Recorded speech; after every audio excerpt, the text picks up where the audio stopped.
Yo, this is your boy, the Real McCoy, coming at you. You know what I mean? Talking about baseball, Major League Baseball.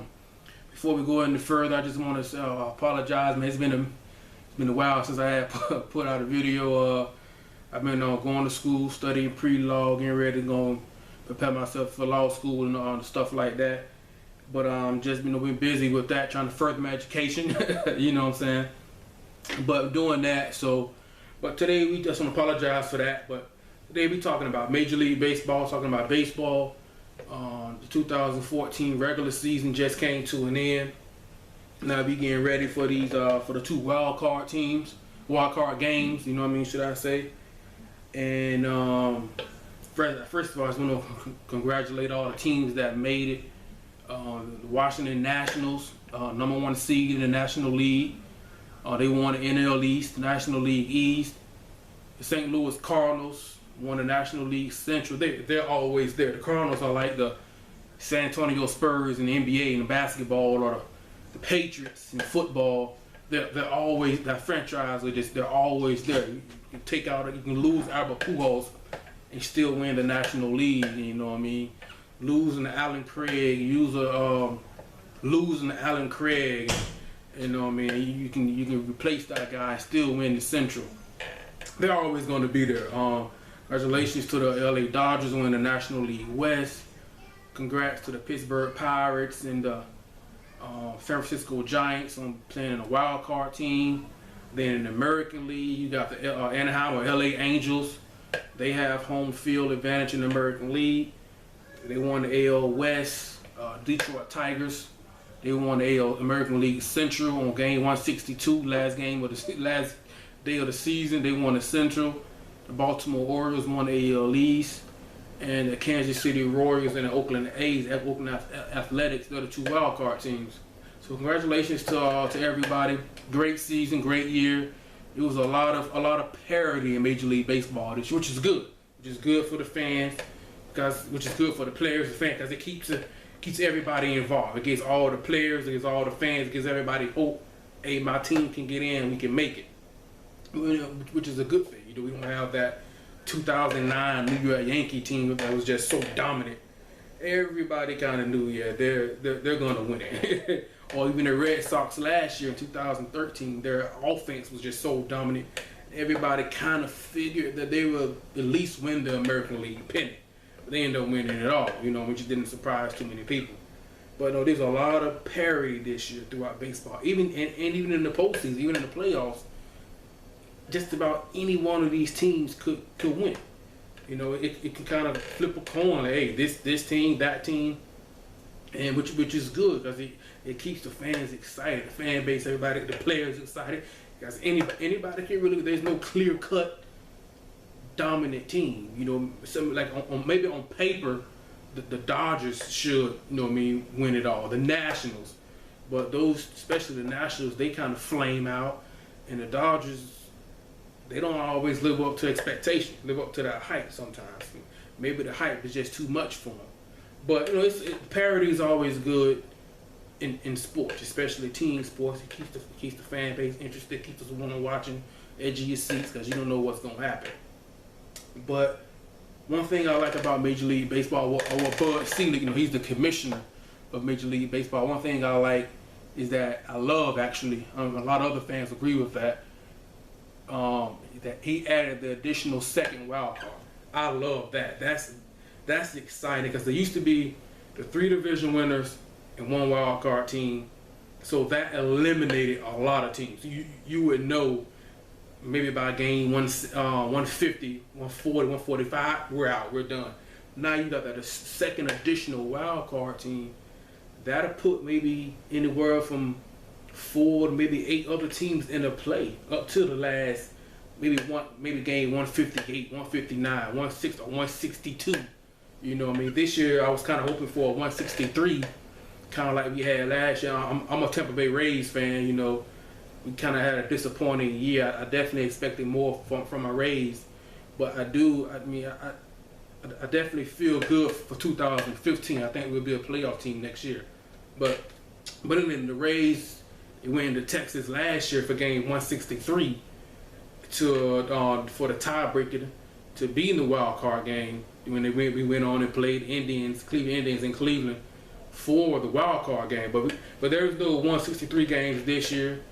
The Tigers, they won the Central on game 162. The Oakland A's won the AL West game 162 and other things like that. So there only 163 games this year, but 162 gave us pretty excitement. The season gave us pretty good excitement. It was a lot of parity throughout the season. No clear cut dominant this team. You know what I mean? There wasn't any of that, which is good, like I said before. But that second wild card team, what that does, it keeps a lot of teams in a play. It keeps the fan base excited for those franchises and teams that the teams, the cities are on fire. I mean, like teams like the Yankees, the Toronto Blue Jays, the Cleveland Indians, and even my Tampa Bay Rays up until a certain extent to where they were 4.5 games back, 3 games back of the second wild card, to where I think the second wild card was implemented. I think it was added on 2012, I believe, if I'm not mistaken. Where any time before then, if you're like 4 games back of the second wild card, you know you're not gonna get that just one wild card spot. You're out of it. You knew that. But that second wild card, it keeps you on the edge of your seat. It keeps the fans and the fan base excited to keep watching, because you never know, your team could win 3 in a row and all of a sudden you're tied for the second wild card spot. But I just totally love the second wild card, man. It's a great thing that Bud Selig did. And look at Safeco Field up in Seattle, the Seattle Mariners. They were on 162. They came out and they were on fire. The stadium was rocking, and they were there not even knowing their team's outcome. You know, they were there. The Seattle needed to win, and they needed help from the Rangers to beat Oakland to play for a game 163. You know, to see who was going to get that second wild card spot. But Oakland ended up winning it. But that second wild card is what make it. It's the beauty of it. You know, it's beautiful. But Seattle, they already on fire. They got the Seattle Seahawks in the NFL. Won a Super Bowl last year. They got a great team this year. They look primed and ready to repeat and do it again this year. I mean, why not? You know, so Seattle's already on fire, and it's that second wild card. It's a great thing. Thing that I hate that Bud Selig did is the fact that an exhibition game has an effect on the postseason, especially the World Series, at all. I don't like that at all. The winner of the All-Star game, either the American League, but the thing that I hate, that I don't like, is that whichever league, American League, National League, whichever league wins the All-Star game, that team that represents that specific league, that team has home field advantage in the World Series. And to me, that's crazy. No exhibition game, in my opinion, no exhibition game should have any say-so or any effect at all, either positive or negative, any way at all. When a regular season game, it's postseason game, and especially the World Series. Why should a World Series game be affected by an exhibition All-Star game? Now, I get why Bud Selig did it. It's business. And you hate me, all professional sports, well, how you slice it, dice it, cut it, however terms or words you want to put it, it's a business. It's all about the money. And he was saying that players was in the All-Star game, either they weren't playing, they didn't want to go, they wanted to spend that time with their family and get healthy and rest, or when they did play, other players that were playing, they weren't playing hard, they weren't taking the game seriously. Some fans were complaining about it, they weren't going, they were losing money. And it's all about money. So to add an extra incentive or to add extra value to the game, to give the players the reason to go play and compete, he said whichever league wins the All-Star game, that's who has home field. Get rid of that. That's stupid. That is just crazy. No exhibition game should affect any postseason game at all in any type of professional sport. That's crazy. As a fan, I'm sorry, but if that's the case, then you need to get over it. Get over that. It's an exhibition game. It's for these guys to go out there, enjoy the game of baseball, a game that shouldn't matter, shouldn't count, Go out there, have fun. It's for the fans to watch these guys play and have fun. I mean, I'm a Rays fan. Would I like if Evan Longoria hits a ground ball and he's busting it down the line of first base in the All-Star game and he tears his ACL? But yeah, whoever wins it, whichever their league gets home field advantage in the postseason. Like, are you serious? Get out of here. If he tears his ACL in the regular season, hey, I get it. It's part of the game. But an exhibition game, like, come on, man, that's crazy. What Bud Selig did with the second wild card, that's great. I absolutely love it. But it kind of negates and counts the excitement. Not really excitement, but as far as decision making and his legacy as the commissioner of baseball, when he does the exhibition, like, come on, man, that's just my opinion. You guys can leave me your thoughts and comments on that, what you think on that. A lot of people agree, disagree. That's just my opinion. I think it's just idiotic. That's crazy. No exhibition game. Yeah, that's crazy. I don't get that at all. That's crazy.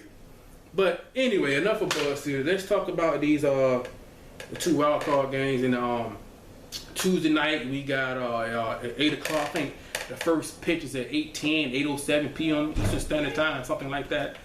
It's on TBS to be exact. We've got the Oakland Athletics, they were expecting to win the division, AL West. But hey, once you win, you win. Anything could happen. They're going to Kansas City to play the Kansas City Royals. They're the two wild card teams. I think it should be a great game. It should be an absolute great game. You've got two aces, two phenomenal pitchers. John Lester is going for the Oakland Athletics.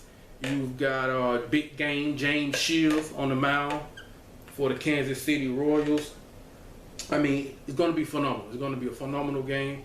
I believe I'm excited to watch it. I mean, this game right here is the main reason why John Lester was traded for. I mean, they weren't expecting. I mean, getting to the postseason is not guaranteed. You got to go out there and play. You got to earn it. And like I said before, they were expecting to win the division, the American League West, AL West. But now they're in a one-game play-in and a wild card. This game is the reason why you trade away Yoenis Cespedes. I mean, a guy with MVP potential, an all-star. He won the home run derby 2 years in a row, I believe. The number 4 here. If you're a baseball fan, you know how important the cleanup spot is. You know what I mean? Guy who drives in runs, which is what he does. Has a phenomenal arm out in the outfield. I mean, phenomenal arm. We saw that on display. But this game right here, a do-or-die game, is the reason why you trade away a guy like Cespedes for a pitcher like John Lester. This game is the reason why. I mean, I'm not trying to put all the weight and all the pressure on John Lester, but this game is the reason why. You got him for this particular one game play-in game, postseason type of game, and it's exciting, you know. I mean, John Lester is a phenomenal pitcher, man. He's got 16-11 this year, 2.46 ERA, 219 and 2/3 innings pitched, 48 walks, 220 punch-outs. Phenomenal pitcher. Then if you look at his postseason numbers, they're even better.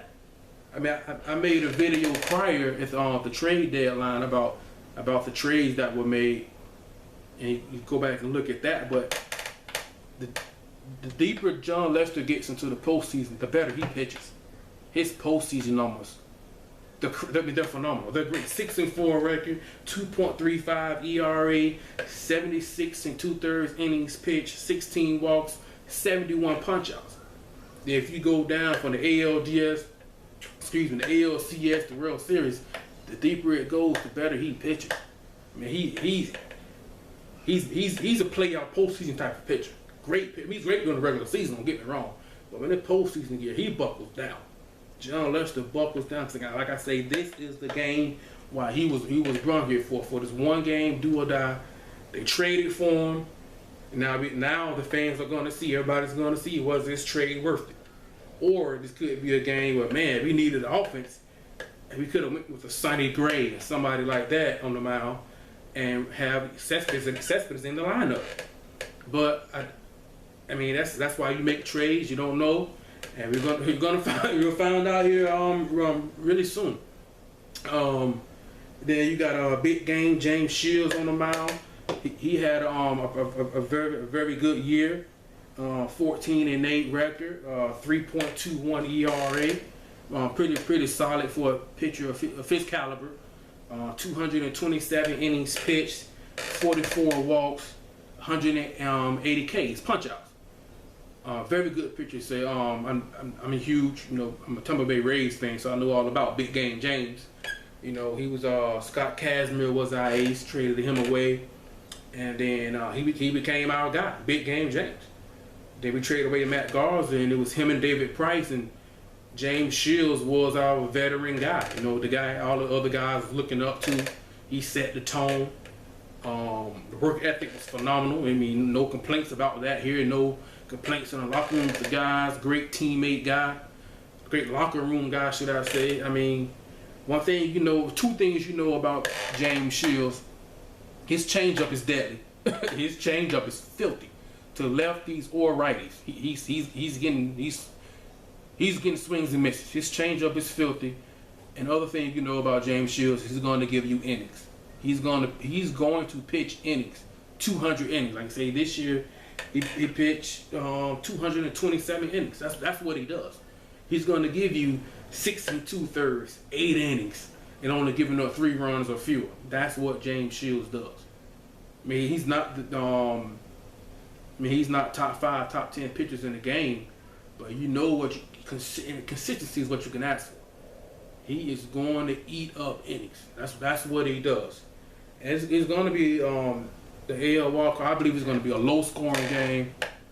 Good game though, low-scoring game. 2 great pitchers. I know all about James Shields and John Lester from the AL East. And James Shields with the Tampa Bay Rays, and John Lester is with the Boston Red Sox. They've matched up before, two phenomenal pitchers. But when it comes down to, when you look at the lineups, especially with, Yoenis Cespedes is no longer part of he's with the Red Sox. He's not in Oakland A's lineup anymore. These 2 lineups are kind of even. They kind of cancel each other out. They're even. And so if that's the case, then you look at the pitchers. And I personally believe, some may disagree, but I believe even the numbers say that John Lester is, he's a little bit better than James Shields. And I'm not knocking James Shields. James Shields is a phenomenal pitcher, phenomenal. He can be on my team any day. But John Lester's in. But John Lester's a lefty. A lot of hitters and a lot of lineups. Period. The numbers bear this out. They have a hard time hitting lefties. So he has that lefty, southpaw. He has that advantage. And as a whole, the Royals and the A's played 7 times, and the Royals won. They won 5. They were 5-2, but the 2 losses that they did have against the A's, they lost to John Lester twice. They lost to John Lester twice, and I think both times they scored 3 runs. And so, I mean, it's gonna be a good game. I mean, Kauffman Stadium in Kansas City is gonna be rocking. The Kansas City Royals haven't made the playoffs since 1985. It's been that long, 1985. But if you're into superstition and all that, the last time they did make the postseason, they won the World Series though. In a 7-game series, I believe Game 7 was a blowout, like 11-1 blowout or something like that. But they did win it, but they haven't been since '85. It's been a long time coming for the fans there, and they're gonna come out at Kauffman Stadium, and that place is gonna be on fire. It's gonna be rocking, man, and that's what the players are gonna feed off that.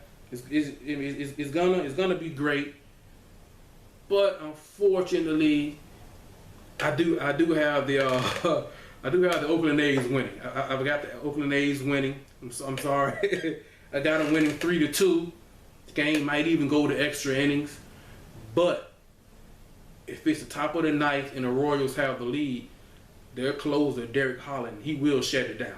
Yeah, he especially with Cespedes, and if his batting order comes up, he will shut it down, no doubt. He will shut it down. I'm just going off the two pitchers. You know, I just think that, especially because Lester, his cutter and the right-handers is filthy. He's filthy. I believe he's got Billy Butler out a couple of. Billy Butler's had a down year, last 2 years honestly, and but John Lester's his cutter, especially in the righties, is filthy. It's going to be John Lester's cutter versus James Shields' changeup. What a matchup! But I just think John Lester is a tad bit better than James Shields. The lineups are about even in my opinion, so I think it's going to come down to the pitching and the bullpen. I do believe the Royals do have a better closer with Derek Holland. He's nasty, but I don't. Derek Holland, he may come in to pitch. The game might be even, or the A's might have a lead, and he comes in to keep the lead where it is, which he can do, no doubt about it. But I do have the Oakland A's. I have them moving on to face the LA Angels in the ALDS, and that series is going to be where they're going to miss Cespedes in the 5-game series. You know what I mean? But the good thing, I meant to say this earlier, but another great thing I love about baseball is that they're the only league, MLB, NFL, NBA, NHL, even college hoops, college football, where they have a series and a 1-game do or die, both of those in their postseason play. That's great. Because with college football, even though they have the 4-game playoff set up now, back when they had the BCS, it was one game do or die. And I'm not a huge hockey fan. I don't really follow the NHL, but I believe all of their series are the series, 7-game series. NFL is a playoff, 1-game win or go home. The NBA, the first round, all the way through the finals, a 7-game series. Baseball is the only sport where they have a 1-game do or die, and they have a series. It sounds kind of corny, sounds kind of simple, but that's pretty cool. You got a do or die and a series in your postseason play. A lot of people don't really consider the wild card game postseason play, but it's got to be, because I'm a Rays fan. I would love for my Rays to be either the Oakland A's or the Kansas City Royals. I would love to be in that spot. So I consider it postseason play, you know what I mean? Some people say it's just a 1-game play-in to get into the postseason, but I consider it playoffs because there are a lot of other teams who wish they were one of the 4 wild card teams.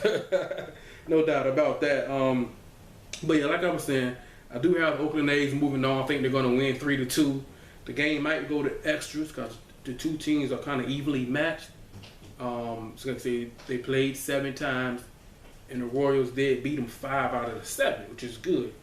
But the 2 losses came against John Lester, and that's what I'm going off of. It's going to be a good game though, great game. But I do have Oakland A's moving on to play the LA Angels in the ALDS. So we'll move on from there. Then you've got the National League wild card game, the San Francisco Giants and the Pittsburgh Pirates. It's going to be a good game. The Giants have Madison Bumgarner on the mound, and the Pirates are going to match that with Edison Volquez. Both two solid pitchers. I think Bumgarner's a little bit better than Volquez. Trying to look at it. Bumgarner with 18-10, 2.98 ERA. He had 43 walks, 219 punch-outs. I didn't think Bumgarner was a strikeout pitcher like that. When we're looking at his number, like, man, 219 strikeouts, that's pretty impressive. 217 in the 3rd innings pitch. That's pretty good. That's pretty good. Now on July 28th, he did face the Pirates, and they beat him 5-0. They did beat him 5-0. And Edison Volquez, for the Pirates, he's 13-7, 3.04 ERA, 71 walks, which is kind of high, 140 punch-outs, 192 and 2/3 innings pitched. My concern with Edison Volquez is that he gives up a lot of base on balls. He walks a lot of guys, and That's going to come back to hurt you in the postseason, especially a one-game playoff. You don't want that. I'm pretty sure the Pirates would love to have Francisco Liriano on the mound, but you got to go what you got to go with, and you got to you live with it. This is going to be a good game. I mean, the Pirates haven't, I think they made the postseason last year, and they made it this year 2 years in a row, so that's good for them. At PNC Park, they're going to be rocking. They're probably going to wear the all black again, make it the black hole. Pittsburgh is going to be rocking. I think before last year, the last time they made it was '92. Barry Bonds won the MVP that year. He had a great year. But I also have the road team winning. Now, I just think in this, I think the Giants, I think their offense, which can be a little suspect at times, and that's their weakness. But the Giants, the San Francisco Giants, are like the New York Giants in football. They can have just decent or subpar, just okay regular seasons, but once they get in the playoffs, they just catch fire. And they go in the New York Giants in 2007 and 2011. They just take off and go all the way to the Super Bowl and beat the Patriots twice. Especially in 2007 when the Patriots was coming in 18-0, undefeated, breaking all kind of records, the only offensive records, and they only scored 14 points. And the San Francisco Giants remind me of the New York Giants. Whenever the offense struggles, but whenever they get into the playoffs, they make that deep playoff run. And that's what I'm kind of going off of, this time around. They just got that experience. They got a good manager in Bruce Bochy. I mean, they've got Buster Posey, the all-star Paulo Sandoval is more than capable. Angel Pagan can get a clutch base hit here and there. Mike Morse, he's a power bat waiting to happen. Hunter Pence, on the way.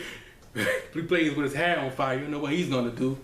I just think that they're a tad bit better overall team than the I think both teams got the same record, 88 and 74.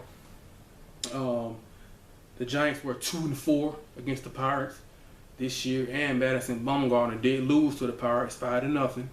It's hard to argue. You can't argue with that.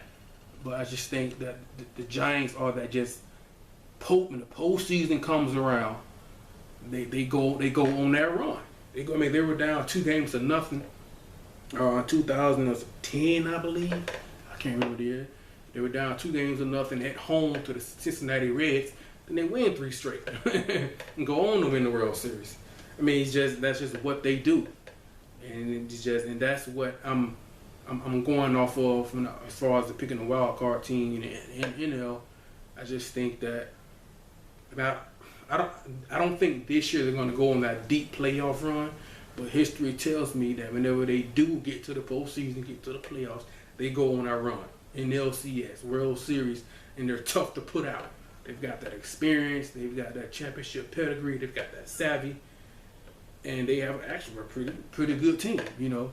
That's what I'm banking on. So I've got the kind of crazy now. I think about it. I got both of the road teams winning, the wild card team. Did that happen last year? No, the Rays beat the Indians last year. My Rays. And the Pirates beat the Reds. Yeah. The Pirates beat the Reds. I believe that was last year. But this year I got both road teams winning. I can see it going either way, but that's what I'm going. I'm picking the A's because of the John Lester factor, and I'm picking to go on in the American League to play the Angels, ALDS. I'm picking the San Francisco Giants for the history of them always making that deep playoff run. That's just what they do. But that's it. You guys can leave your comments. Tell me what you think. You agree, disagree. I'm just excited for the postseason. I believe the divisional series start this Friday. So I've got the Giants going on to face the Washington Nationals. That's going to be a good series. I'm going to do more videos about that. I apologize for making so many videos so far in between them. I'm going to do better on that. But that's all I got to say, man. Leave your comments below. Let me know what you think. This your boy, The Real McCoy. I'm out. Peace.